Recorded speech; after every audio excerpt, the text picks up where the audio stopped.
Natatakot ang maraming Pilipinong nasa Middle East sa gitna ng giyera ng Iran laban sa Amerika at Israel. Kabilang ang isang Pinoy sa mga nasawi sa palitan ng missile attacks. Tiniyak naman ng ating pamahalaan na minomonitor nila ang gulo sa Middle East at handang tulungan ang mga Pilipino roon. May unang balita si Darling Kai. Ay! Puta, lakas nun! Gulat sa pagsabog ang OFW na ito sa Qatar. Isa sa 7 bansa sa Middle East na pinuntirya ng Iran dahil may mga US military base. Ganti nila ito sa pag-atake sa kanila ng Amerika at Israel. Sa Al-Wakra Municipality, natamaan ng missile ang mga sasakyan sa isang residential area. Walang namatay. Ayon sa isang Filipino worker doon, panay ang tunog ng National Emergency Alert sa kanilang mga cellphone. Mga siguro 6 or 8. Oh my God. Ayan na naman, sunod guys. Yung daughter ko, sabi niya, talagang natakot siya. Yung panganay ko, parang, what is that, mama? So we're trying to explain. Naghawak-hawak kami ng kamay and we pray. Patuloy silang nakatatanggap ng mga anunsyo mula sa pamahalaan ng Qatar at Embahada ng Pilipinas. Sobrang lapit namin. Oh my God. Takot din ang nanaig sa OFW na si Edna Rio Castillo nang umabot ang pag-atake ng Iran sa Manama, kabisera ng Bahrain. Napapasabi ko sila. Ayan. Oh my God. Kita niyo yan. Makita niyo yan, guys. Ayan. Naglilipa rin yung mga ibon. Uuwi pa ako, Lord. Uuwi pa ako. Diyos ko. Pauwi niyo pa ako.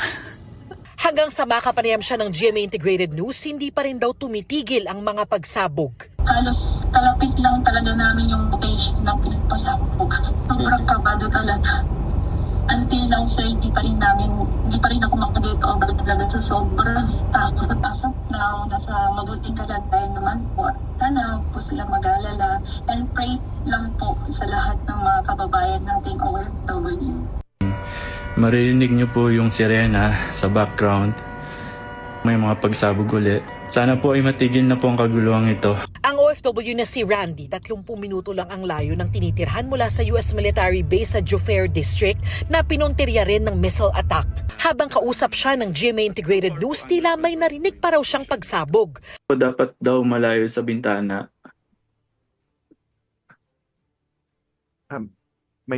Bakit? May ano? Wala naman. Meron po ako narinig ulit. Pinag-evacuate na raw ang ilan sa mga katrabaho niyang Pilipino habang naghihintay ng abiso mula sa gobyerno kung kailangang lumikas.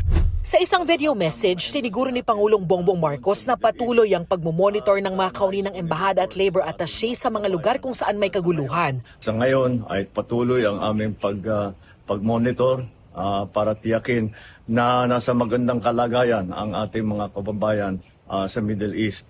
Dagdag ng Pangulo, patuloy niyang binabantayan ang sitwasyon at magbibigay siya ng karagdagang impormasyon na darating sa kanya.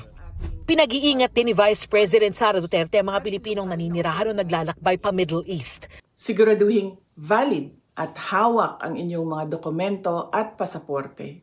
Kung lalo pang lumala ang sitwasyon sa seguridad, maging handa na baguhin ang inyong mga plano anumang oras kung kinakailangan. Sa datos ng DFA Department of Foreign Affairs, may mahigit 2,400,000 Pilipino sa iba't ibang bansa sa Middle East. Ayon sa DFA, inabisuhan na nila ang ating mga embahada sa rehiyon na ipaalam sa mga Pilipino ang emergency hotlines na maaari nilang i-contact. Sabi ni Migrant Workers Secretary Hans Kakdak, nakahanda ang contingency plans ng pamahalaan. Nakatutok din sila sa pagtugon sa anumang pangangailangan ng mga OFW at kanilang mga kaanak. Merong yung in-country evacuation or potential assistance na maibibigay natin. Yung merong public shelters, host country, government-run shelters, at meron din sariling counterpart shelters ang Philippine side. So may kasapat naman na abiso kung saan ito. Tinutulungan din daw ng DMW ang mga apektado ng flight cancellations gaya ng pagbibigay ng pansamantalang tutuluyan, transportasyon at flight rebooking. Ayon sa ating Department of National Defense at AFP, walang direktang banta sa seguridad ng Pilipinas ang nangyayari sa Middle East. Dahil sa tensyon, nasa 400 OFW sa NAIA Terminals 1 at 3 ang apektado ng mga kanseladong flights papunta sa iba't ibang bansa sa Middle East, ayon sa OWA. Stranded sa Terminal 3 si Eileen, domestic helper sa Bahrain na pabalik na sana galing Bukidnon.